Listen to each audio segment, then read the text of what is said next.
How's it going, guys? It's Lupus, and today I'm going to be doing the second part in a 3-part series where I design and showcase my own designs for the starter Pokemon in Pokemon Sun and Pokemon Moon.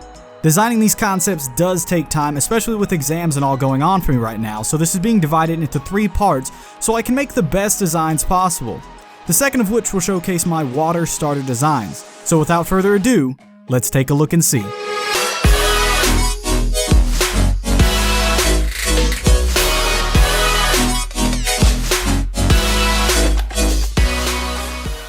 So firstly, I would like to thank you guys so much for the love on my Firestarter designs. I honestly never expected to receive the attention that I did in designing those, and I'm so appreciative that you guys supported it so well. Designing these concepts takes time, research, and dedication, and having you guys like them so much is insane, and I never expected it. Shut up and show us the designs. Okay, Joey, geesh, I'm sorry. I don't want to get too sentimental in this video because I know what you guys are here for, but I thank you. I'll have a video up in the next few days going more into that soon. Anyways, the designs. What did I make? Well, just like the Firestarters, I decided to research any patterns that might help predict what animals we could see in the Pokemon. While researching, I noticed that every water starter Pokemon to date has a unique similarity. Squirtle is a turtle, Totodile is a crocodile, Mudkip is an axolotl, Piplup is a penguin, Oshawott is an otter, and Froakie is a frog. What do all these animals have in common? Nothing. They are all semi-aquatic animals who reside on both land and water. So everyone's fan favorite choice, the dolphin, doesn't really fit into this category. But I want a dolphin. I know, Joey, but... I want a dolphin. Joey, just... Dolphin. Shut up. I know you want a dolphin. Almost everyone does, and I myself wouldn't mind that either. And just because we may not see a dolphin Pokemon as a starter doesn't mean a dolphin Pokemon is ruled out entirely. I just don't see it as a starter.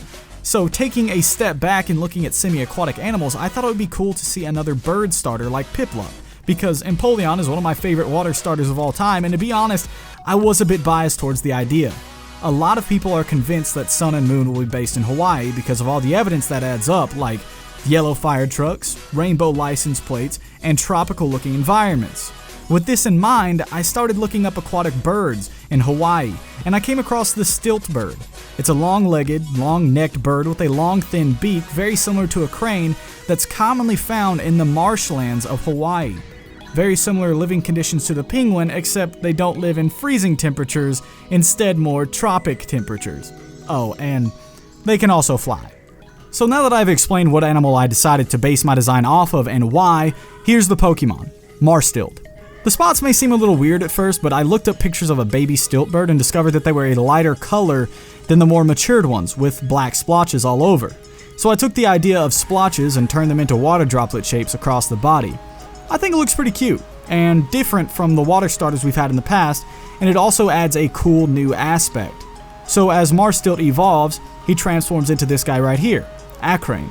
Like I said in the last video, my names aren't the best, but this is more about the design than the names anyways, and when you only have words like stilt and crane to work with to describe the type of bird you're using, it's kinda hard to think of cool names. Or maybe I'm just bad, I don't know.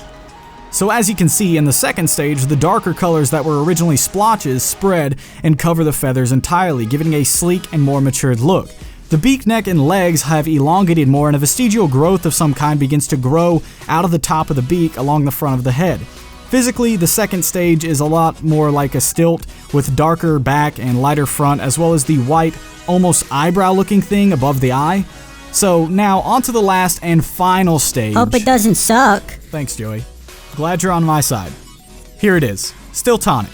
I think the final stage of this Pokemon came out a lot better than I was initially expecting it to, in all honesty. I didn't know how well I could pull off a Pokemon-styled stilt bird without straying too far away from what made the stilt so unique in appearance.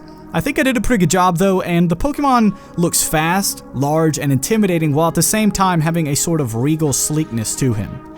This would also be a cool Pokemon because it would be our first water-flying starter, which would leave it only 2 weaknesses, Electric and Rock. Stats-wise, I can see still Tonic having a high speed with moderate special and physical attacks and a lower physical defense. So yeah, that's my concept design for the potential water starter in Pokemon Sun and Moon. What did you guys think? It sucked. Thanks again, Joey. I'm sure a lot of you guys don't like the design, or were expecting something more mainstream as far as inspiration, but I wanted to try something different. And if you guys liked it, then great, but if not, then no hard feelings. I hope, however, you guys will still like and subscribe if you haven't already if you did enjoy the video itself, and leave your opinions in the comment section down below. As always, this has been Lupus, and remember, stay gold.